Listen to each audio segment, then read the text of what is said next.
यामध्ये आता थोड्याच वेळामध्ये राहुल गांधींचा छात्रों की गूंज हा कार्यक्रम सुरू होणार आहे। संध्याकाळी 7:10 राहुल गांधी जेनझींसोबत संवाद साधणार आहेत। राहुल गांधींची सध्या हॉटेल शेरेटन ग्रँड मध्ये पदाधिकाऱ्यांसोबत बैठक झालेली आहे। राज्यातल्या विद्यार्थ्यांच्या समस्यांसंदर्भात तासाभरापासून या बैठकीमध्ये चर्चा झाली। महाराष्ट्रामधील सध्याच्या राजकारणावर देखील बैठकीमध्ये चर्चा झाली आहे। राहुल गांधींनी पुण्यामधील कालच्या राड्याची देखील माहिती घेतली। हे दृश्य पाहतोय त्या ठिकाणी छात्रों की गूंज हा कार्यक्रम होणार आहे।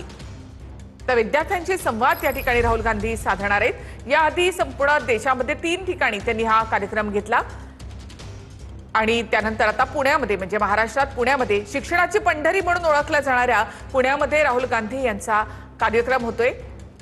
जेनझींचा मुद्दा म्हणजे अर्थात नीट परीक्षा पेपरफुटी चा प्रकार त्यानंतर भ्रष्टाचार या सगळ्या मुद्द्यांवर राहुल गांधी बोलतायत। जंतर मंतरवरच्या आंदोलनानंतर राहुल गांधींनी हा मुद्दा आणखी लावून धरलेला आहे आणि ते विद्यार्थ्यांशी संवाद साधतायत। छात्रों की गूंज कार्यक्रमात